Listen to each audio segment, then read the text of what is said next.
ये सभी मिलकर जो 64 लाख हैं, ये पहले ये होंगे, फिर पूरे विश्व में ये जाएगा ज्ञान। पूरा पृथ्वी पर परमात्मा की भक्ति उसके बच्चे किया करेंगे। अपना आत्मा वो भक्ति बढ़ेगी कैसे? कितनी श्रद्धा, कितनी आस्था अपने बनानी पड़ेगी, तब जाकर ये बात सिरे चढ़ेगी। कैसे?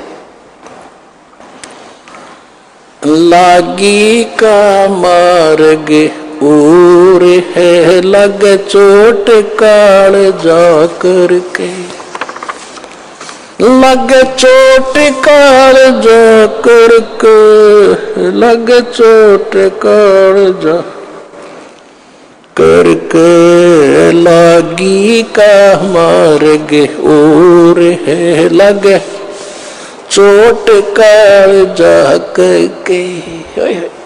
कहते हैं जब भगवान की लगन लगेगी, लागी लगन, हृदय में एक न्यारी कसक उठेगी, न्यारी कसक उठेगी, और उस भाव से जो भक्ति बनेगी वो सिरे चढ़ेगी।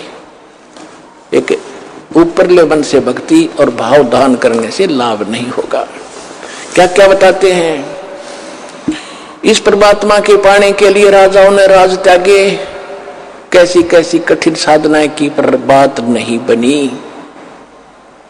लागी का मार्ग और है, लग चोट काल जा करके, लग चोट काल जा करके, लग चोट काल जा करके, लागी का मार्ग और है, लग चोट काल जा करके। करकना क्या अर्थ होता है? कबीर साहब कहते हैं कि जिस समय आप भक्ति में लौलीन हो गए, आपकी ऐसी दशा बन जाएगी। कबीर वैद बुलाइया और पकड़ के देखी बाँ, वैद न वेद न जाने ही मेरा करक कलेजे माँ। होय होय। कहते हैं घर वालों ने सोचा कि बेटा किस मर्द ने खा लिया, जो ढंग से ना बोलता किसी से, ना ढंग से रहता, अकेला रहता है, कोई खुशी मनाता नहीं है, कि रोग ने ग्रस्त कर लिया इसको। वैद बुला लिया, डॉक्टर, और बाँ पकड़ के देखा करते, नाड़ी के वैद होते थे। कहते उस वैद ने मेरे जो वेदन है, मेरा जो दुख है, मेरा जो कसक है, करक है, मेरा जो रोग है, वो समझ नहीं सका। क्यों नहीं समझ सका? क्योंकि वो तो मेरा कलेजे में करक लाग रही भगवान के नाम की। कबीर वैद बुलाइया पकड़ के देखी बाँ, वैद न वेदन जाने ही मेरा करक कलेजे माँ। उस भगवान की कसक है, तो वो बताई जा रही है।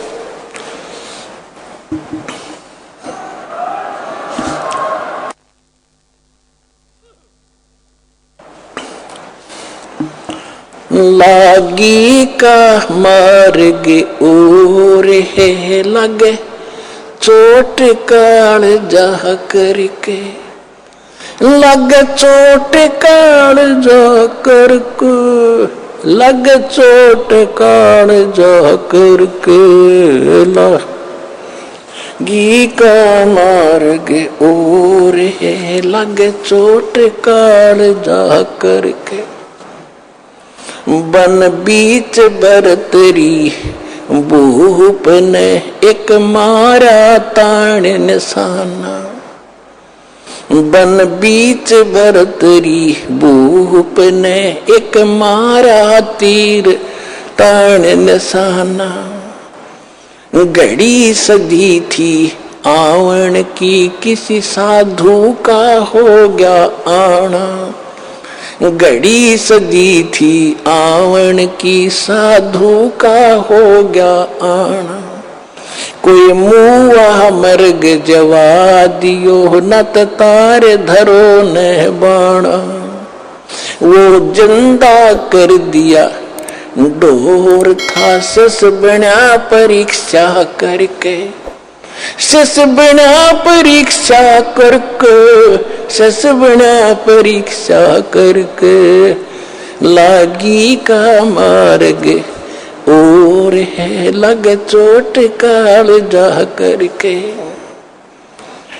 गोपी चंद योगी हो गए जिन ले लिया भगमा बाणा।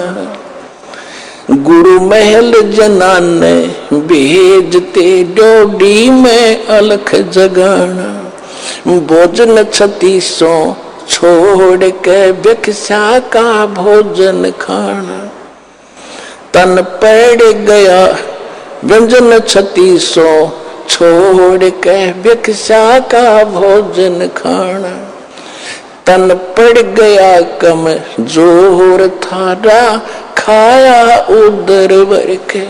ना खाया उदर भर के, ना खाया रे उदर भर के। लागी का मार्ग और है लग चोट काल जा करके।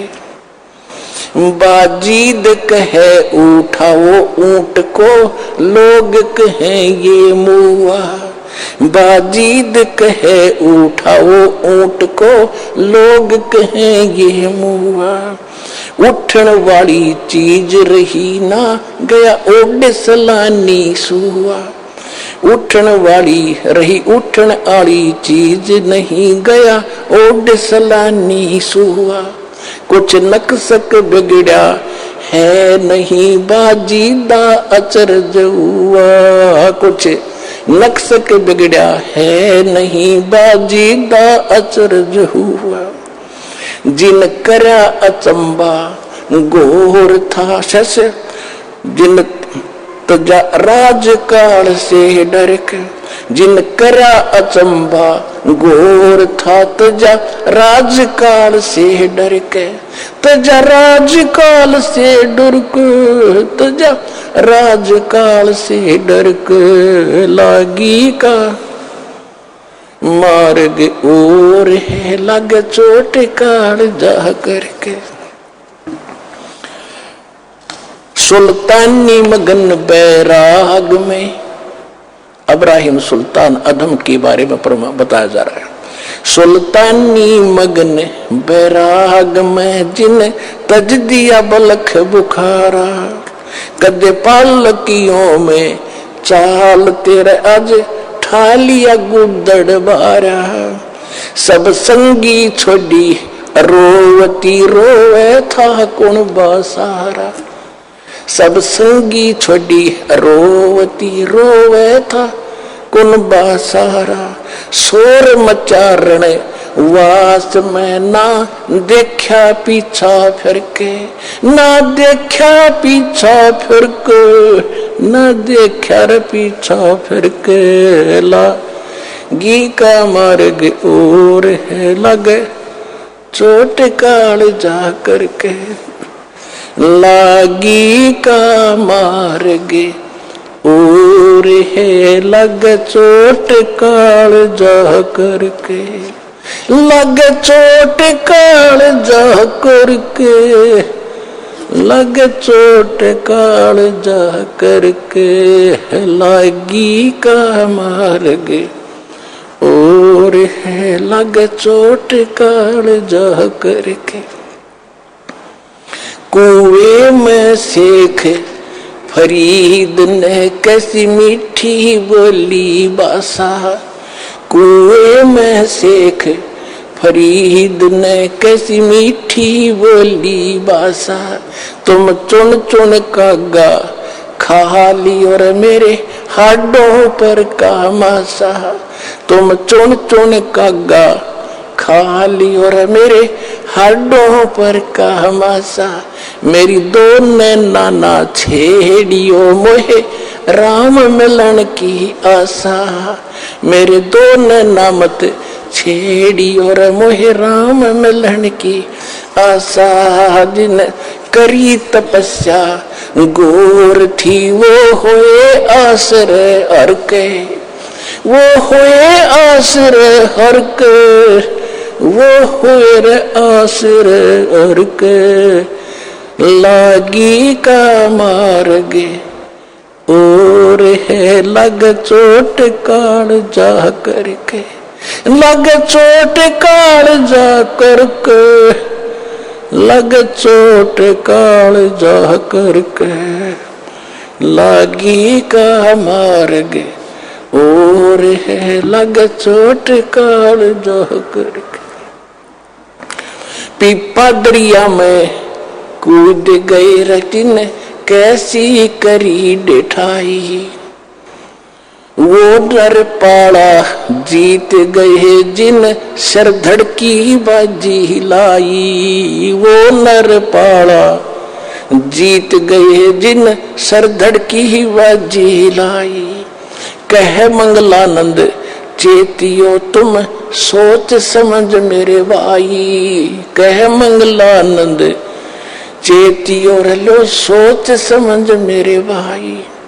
बिन चेते यू झूठा शोर है, कुछ जाइयो शुक्रम करके, कुछ जाइयो शुक्रम करके, कुछ जाइयो रे शुक्रम करके, लागी का मार्ग और है, लग चोट कालजा करके।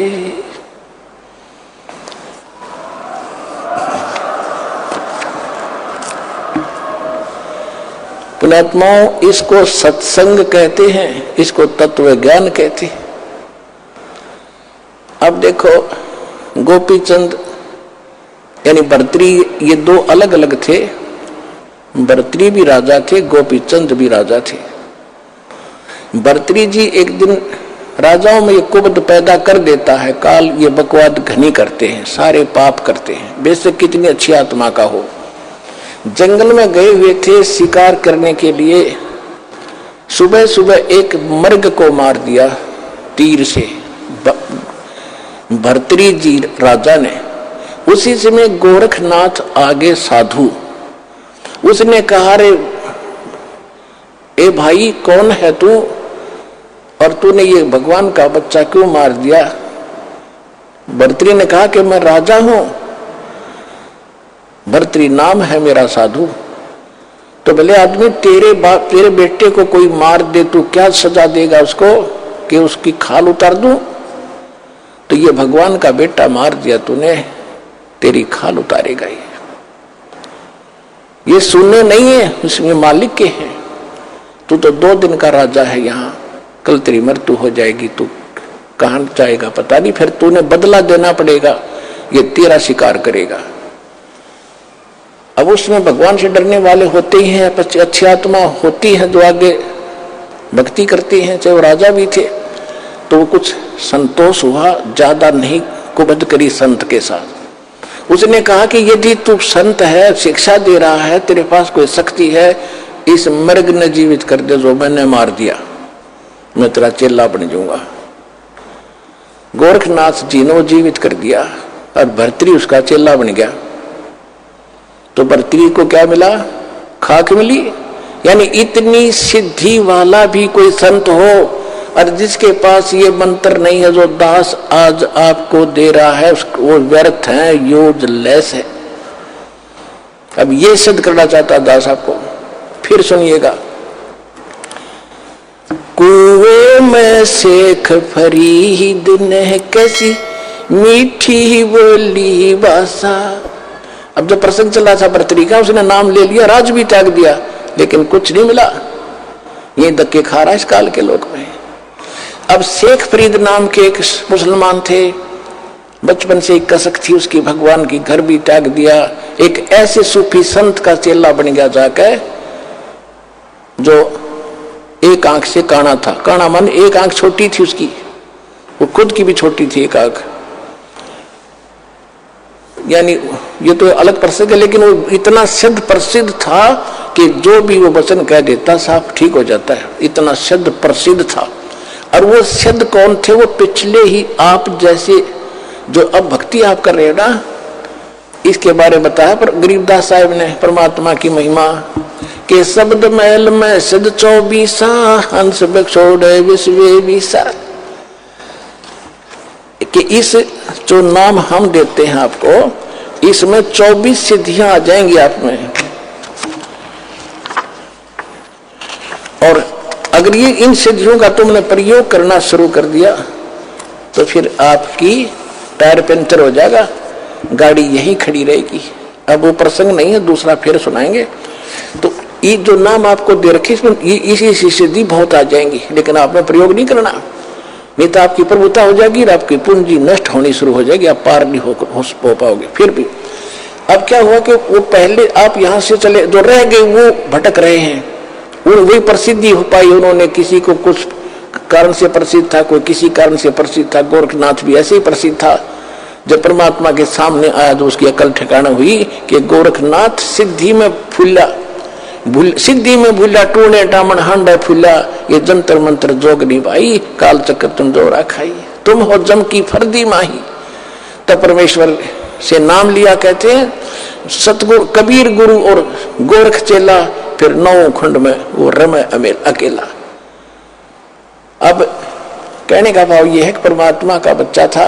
सभी शेख फरीद ने वो संत भी एक ऐसा सिद्धि वाला संत गुरु बना लिया वो, और उसकी साधना करता था। और अब शेख फरीद तो घर से निकला ही नहीं था कि किसी प्रकार मेरा मोक्ष हो, उसका दूसरा उद्देश्य नहीं था। तो वो तो जाते ही आश्रम में उसकी टेंट, ये एक ही भावना थी कि गुरु जी नाराज नहीं होने चाहिए, गुरु जी रुष्ट हो गए तो भगवान रुष्ट गया। यानी ऐसी कोई क्रिया मुझसे ना बने कि जिससे गुरु जी की आत्मा को ठेस हो। तो हर संभव कोशिश करके अपने गुरु जी को प्रसन्न करता था, और वो गुरु जी शेख फरीद की जी के ऊपर बड़ा प्रसन्न था। तो 5-7 और भक्त रहते थे आश्रम में। उनको जब देखा कि गुरु जी शेख फरीद के प्रति ज्यादा अट्रैक्शन है, तो ऐसा काम, ईर्षा होगी उनको, ऐसा काम करें कि गुरु जी इससे नाराज हो जाए, ऐसी कोई कहानी बनाए। अब वो नकली जो गुरु था, सिद्ध तो था लेकिन था नकली। वो क्या करता था, शाम के खाना खाते ही हुक्का मांगा करता था, हुक्का पीता था। और उन्होंने क्या कर रखा था, संत जी ने सोचा ये आपस में झगड़ा वगड़ा ना करेंगे, सबकी सेवा बांट रखी थी कि एक दिन सेवा ये करेगा, रोटी भी बनाओगा, हुक्का भी पिलाओगा, सारे काम यही एक करेगा। तो जिस दिन शेख फरीद का नंबर आया, उन दूसरों ने क्या देखा कि वो गुरुजी इतना क्रोधी था कि खाना खाने के तुरंत बाद 5 मिनट के अंदर अंदर, 5 मिनट से पहले पहले हुक्का चाहिए उसको पीने के लिए। वो लेट जाता था आश्रम में अलग से कुटिया।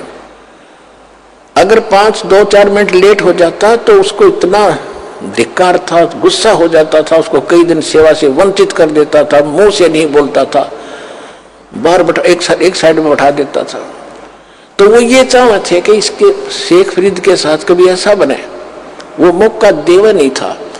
एक बार उन्होंने क्या किया कि क्या करते था, शेख फरीद ने खाना बनाया कि गुरुजी को खाना खिला जाता, और उधर से आग पहले ही चालू कर जाता था हुक्के भरने के लिए, आग पहले ही बना रखा तैयार रखता था। खाना खिलाकर बर्तन धोकर रखकर आया तो पीछे से उन्होंने क्या किया, वो ईर्षा करने वाले चेलों ने, भाइयों, गुरु भाइयों ने वह आग बुझा दी। और मौसम था वर्षा का थोड़ा थोड़ा सा, लेकिन वह आग बुझने की जगह नहीं थी।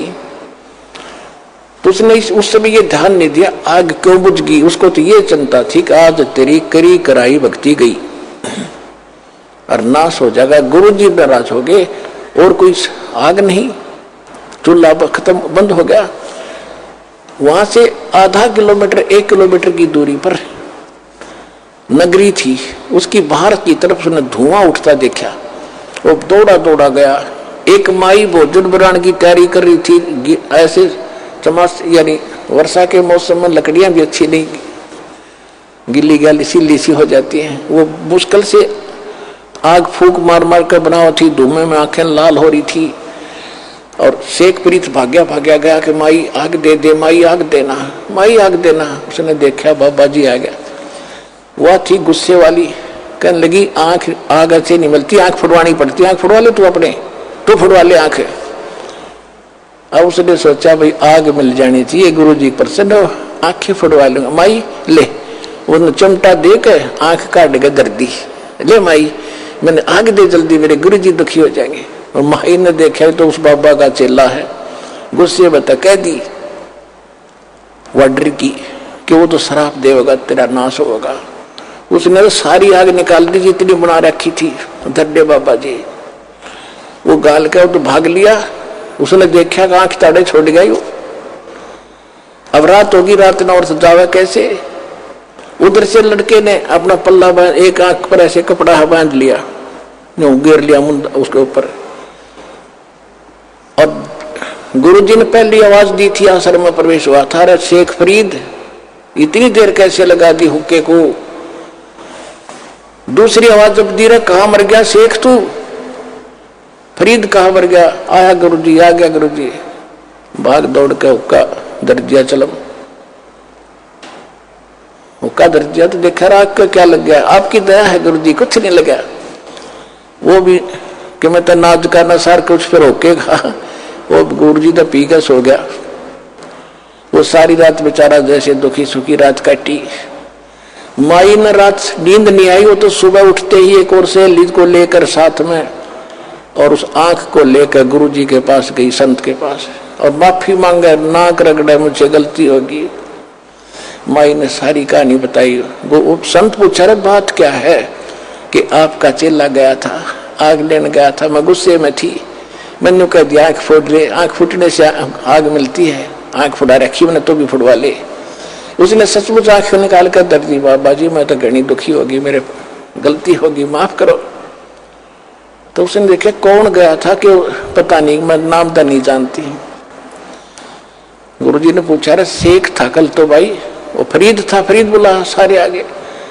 और बेटा क्या हो गया, तेरी आंख को क्या तकलीफ होगी? हक आपके रहते गुरुजी, क्या हो गया मेरी आंख को? कुछ नहीं होना, ये माटी आपकी है, शरीर आपका दाता, आपके निमत लगे। पुण्यात्मा हो,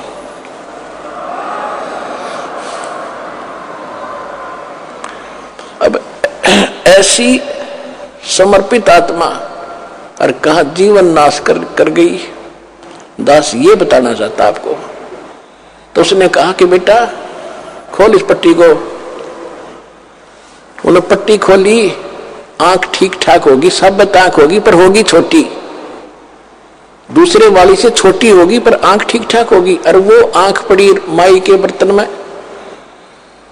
अब उस कारण से सारे नगर में आसपास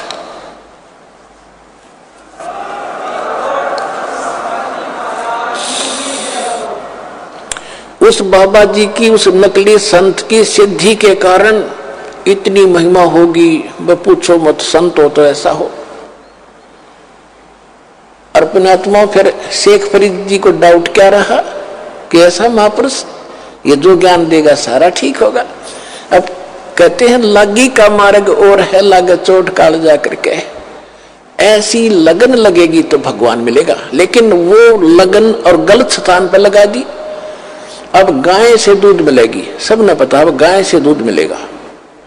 और गाय की जगह किसी ने गद्दी दे दी होगी, गाय है काट ले, भर ले बाल्टी, उसने कितना चारा खुआ लियो और कितना उसने कुछ कर लिया, वो गाय वाला काम नहीं कर सकती। श्रद्धा भी स्थान पर हो, ठीक ठिकाने हो और फिर लगन लगावे।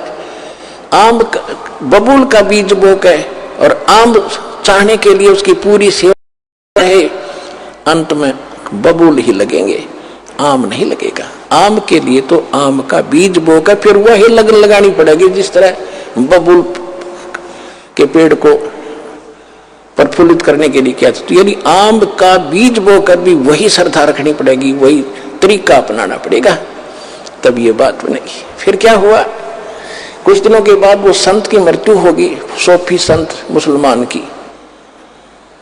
और वहां फरीद जी, वो 5 साल जो बच्चे रह गए थे आपस में, उनके मन मुटाव होता था। तो वो क्या करता था, अपना वहां से निकल गया और एक कहीं जाकर साधना करी 12 वर्ष तक। और 12 वर्ष में केवल 1.25 मन अन्न खाया, 50 शेर 1.25 मन। अब 12 वर्ष में कितने, एक वर्ष में 365 दिन और 12 वर्ष में कितने हो गए। और प्रतिदिन एक इंसान जीने के लिए कितना भोजन खाता है, आइडिया लगाना, 100 मन खा जा। 12 साल में एक व्यक्ति, और वहां पर 40 किलो खाया 12 साल में, 50 किलो, तो शरीर तो कंडम हो गया, मांस रहा नहीं, अस्थि पिंजर शेष रहा। एक दिन वो लेटा लेटा ऐसे बैठा था, लेट के बैठ कर जैसे भी साधना कर रहा था, कौवे आ गए। उन्हें सोचे ये मनुष्य मर गया। आसपास आकर बैठे चार सब जगह देखा, वो तो मांस तो उस पर था ही नहीं था, खाल और हाड माथे पर बैठ गया आके। उन्हें आंख दिखी कुछ इनमें मांस है, तो उन्होंने कोशिश की कि आंख निकाल ले इसकी, अपना पेट भरेंगे। तब शेख फरीद ने कहा, हाय हाय, कुएं में शेख फरीद ने कैसी मीठी बोल। फिर वो क्या किया उसने कि भाई यहां तो कौवे दुखी करेंगे मैंने, और वो कुएं में लटक गया उल्टा जाके। जब ये वाणी बोल करे, कुएं में शेख फरीद ने कैसी मीठी बोली बाणी, कैसी कुएं में शेख फरीद ने कैसी मीठी बोली बासा, तुम चुन चुन कागा खा ली और मेरे हाडों पर कामासा, तुम चुन चुन कागा खा ली और मेरे हाडों पर कामासा, मेरे दोनों नामत छेड़ना मोहे राम मिलन की आशा, मोरे दोनों नामत खाइयो भाई मन राम मिलन की आशा, जिन करी तपस्या घोर थी वो होए आश्रय हर के, वो होए आश्रय हर के, वो होए आश्रय हर के, लागी का मार्ग और है लग चोट काल जा करके। अब देखो कितनी प्यारी आत्मा, परमात्मा के लिए शरीर की परवाह नहीं की, क्योंकि वो भगवान के लिए निकले थे। अब जैसे 12 साल और ये अन्न खावा, वो जीवित रह सकता है, लेकिन परमात्मा के नाम पर आश्रित था, तो उसकी लाज कबीर साहब रखते हैं कि तेरे नाम पर बैठा है, इसने ढोल दे डले, वो जब मानेगा जब कति कंडम हो लेगा। अब शेख फरीद ने सोचा कि भाई नाश बात बिगड़ गया था, ना भगवान मिला, शरीर अंत होने को आ गया, कौवे आंख भी खा जाएंगे, फिर मैं कितना जोगा नहीं रहूंगा, भगवान का दर्शन कैसे करूंगा। अब जैसा उस गुरुजी ने साधना बता रखी थी, वो तप करने लग गया बेचारा, वो तपस्वी थे। जैसी भांग उबो रहा था, वह चेले को शिक्षा दिया गया। अब चेला तो वही होता, उसने समर्पण कर ही रखा था, जो गुरुजी कह दी सारी सच्ची है, ऐसा ही करूंगा। लेकिन उससे मिलना कुछ नहीं था, जब तक पूर्ण संत नहीं मिलेंगे। अच्छा, फिर क्या हुआ, उसने सोचा बाहर रहूंगा तो ये खाएंगे, कौवे खा जाएंगे। फिर कुएं में लटक गए। फिर वो यही अर्जी ला रहा था, रे कौवे मेरे आंखें छोड़ दियो भाई, क्योंकि बाहर तो आना ही पड़ता है, थोड़ा बहुत फ्रेश पुरुष होने के लिए भी। रो रहा है, फिर भी रो रहा है कि भगवान मिला नहीं, अब क्या होगा, अब कहाँ जाऊंगा, जीवन अंत हो गया, दर्शन मालिक के हुए नहीं। अब परमात्मा आए, परमेश्वर जो भगवान है हमारे, जो जन मेरी शरण है ताका हूं मैं दास, गेल गेल लाग गया फिर जब तक धरती कैसे। ये शेख फरीद वही था जो इस कलयुग में भी चल गया था पिछली पीढ़ी से, और साथी मालिक ही था, सोच रखा था मैं जिस धर्म में जन्मया हूं यही से मोक्ष होगा। धर्म का इसमें कोई रोल नहीं, धार्मिकता का रोल है, और सच्ची भक्ति होगी, कोई धर्म हो कोई जाति हो, मनुष्य जीवन हो, वो पार होगा। अब कबीर परमेश्वर जी आए एक साधु रूप बना के, जिंदा महात्मा का, कुएं पर खड़े हो गए, रस्सा बांध कर वृक्ष के, और नीचे लटका हुआ था पैरों के बांध कर शेख फरीद। नीचे न सिर था, ऊपर न पैर थे। परमात्मा ने नो का नो पकड़ कर रस्सा बाहर निकालना, जो तड़प रहा था। अब पुकार तो अपने गीता अपने सुना करे, हमारा बाप ही कबीर साहब है, सत्पुरुष है। जब उसने बाहर खींचा तो पहले क्या करते थे, पाली आ जाते थे ग्वाले, वो शेख फरीद तपस्या कुएं में करता था, बाहर आकर थोड़ी बहुत देर बैठता था तो पाली उसके रस्से को पकड़ के डंडी से ऐसे हिला देते थे। वो कभी इधर लगता था कुएं में, कभी इधर लगता था, वो फिर यूं कर लेता था। पाली छोड़ छाड़ कर थोड़ी देर छेड़ कर चले जाते थे, कोई बद्दुआ नहीं देता था। प्रार्थना करता था, भाई ना छेड़ो मुझे, मैं अपना काम कर रहा हूं। तो उसने सोचा उस दिन कि आज तो ऐसा शरारती व्यक्ति आ गया, इसने मैं बाहर निकाल लिया। पहले तो छेड़ छाड़ कर चले जाते थे, मैं थोड़ी देर में हो जाता था सेंटर में। उसने कहा, शेख फरीद ने कहा कि भाई आप कौन हो, मुझे ना तंग करो, मैं अपना काम कर रहा हूं, तुम अपना करो। साधु संतों को छेड़ ऐसे नहीं सताया करते। परमात्मा बोले आप क्या कर रहे हो महात्मा जी? कि मैं भगवान के लिए तड़फ रहा हूं, भगवान के दर्शन करने के लिए, दीदार करने के लिए मैं भक्ति कर रहा हूं, मुझे करने दे, थोड़ा ही समय रह रहा है, मैं अपने भगवान के दर्शन करूंगा। परमात्मा बोले कि मैं हूं वो अल्लाह अकबर जिसके आप दीदार करना चाहते हैं। अब वो कहता है शेख फरीद है कि नहीं ऐसे ना बोलो, ऐसा मत बोलो। ऐसा जो कहता है उसको पाप लगता है। अल्लाह कभी पृथ्वी पर नहीं आता, अल्लाह दर्शन नहीं देता, वो तो पर्दे के पीछे से बोलता है। परमात्मा बोले आप किस लिए यहां कर रहे हो? आप कह रहे हो कि मैं भगवान के दर्शन के लिए और प्रयत्न कर रहा हूं, दीदार करूंगा उसके। और भगवान कैसा है? आप कहते हो भगवान तो बेचून है, निराकार है। कबीर साहब वो खुद कह रहा है कि भगवान तो निराकार है, वो तेरे जैसा नहीं हो सकता, तुझे पाप लगेगा, और वो तो बेचून निराकार है। परमात्मा बोले आप एक तरफ तो कह रहे हो कि मैं परमात्मा के दर्शनार्थ यानी भगवान का दीदार करने के लिए साधना कर रहा हूं, उधर से तुम बेचून बता रहे हो। भले आदमी, अकल है ठिकानी तुम्हारी? थ्योरी क्या है और साधना क्या तुम्हारी? कहते गाम का और ज्ञान का तो इतना चमका ऐसा होया करे, एकदम गटके पट खोलने से जाता है ना, तो आए रहे थे इससे काम के लिए कि वो मरेगा, खत्म हो जाएगा, नहीं तो एकदम सारी बुद्धि चेंज होगी, रत तेरा गजब हो गया। उधर तो हम उसको निराकार मानते हैं और फिर दर्शन के लिए मकारा खेते के दर्शन होंगे, अल्लाह तुम्हें दिखाई देगा। नो के नो पैर पकड़ लिए, उल्टे लटके लटके रहे, क्योंकि ऐसे लटका रखे थे, वार्ता हो रही थी। नो के नो पैर पकड़ लिए, नो सोचा कि भगवान तो नहीं हो सकता, अल्लाह तो नहीं हो सकता, पर बाखबर जरूर है। जो सूरत फुरकानी, कुरान शरीफ में सूरत फुरकानी 25 आयत 52 से 59 में स्पष्ट किया है कि जिस परमात्मा ने 6 दिन में सृष्टि रची, 7 महीने तख्त पर जा बैठा 7वें दिन, वो अल्लाह कबीर है। उसकी खबर कोई बाखबर से पूछो, वो जानता है। तो शेख फरीद जी को पक्का विश्वास हो गया, अल्लाह नहीं तो अल्लाह का जानकार जरूर मिल गया, बाखबर मिल गया, इल्म वाला। चरण पकड़ लिए, परमात्मा ने खोल कर रस्सा बैठा लिया कि बैठ जा, मैं बाखबर हूं और मैं तत्वदर्शी संत हूं, तू अल्लाह ना मानना है, ठीक है। कहते इस शरीर के साथ क्यों दुश्मनी कर रखी है, मुश्किल से मिलता है, इतना भी ना खाओ। कहते इतना भी ना खाओ अंगड़ाई टूटे, आलस हो जा, इतना कम भी मत खाओ कि आपकी क्या हालत हो रही है। आप वचन कब करोगे, आपकी तो बुरा हाल हो रहा है, खाने पीने सूखा पड़ा शरीर। श्रीमद् भगवद गीता अध्याय नंबर 6 के श्लोक 16 में लिखा कि अर्जुन, ये योग यानी भक्ति साधना न तो ज्यादा खाने वाले की या बिल्कुल ना खाने वाले की, या ज्यादा जागने वाले की और न ज्यादा सोने वाले की, किसी की सफल नहीं होती।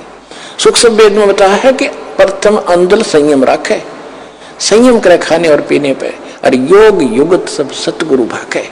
ये सब तरीका वो सतगुरु बतावेगा जब कभी आवेगा, तो कैसे भक्ति करनी चाहिए, कैसे रहना चाहिए। इन पिछले वालों की तरफ ना झांकना, उनने किक के डले ढोए थे, उनको खाक मिला, तब परमात्मा ने उसको कुछ आहार कराया, फूल फल खवाए, वो तो ताकत साथ थी दाता की। फिर उसको नाम दिया और कहा अब होगी तेरी मुक्ति बेटा।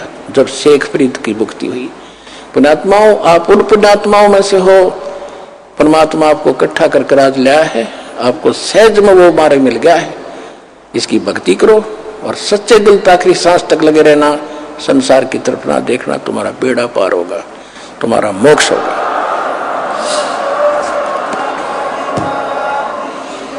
वो कंप्लीट कोर्स इस दास के पास है, परमात्मा कबीर जी का दिया हुआ है, और आपका और आपके 101 पीढ़ी पार होगी।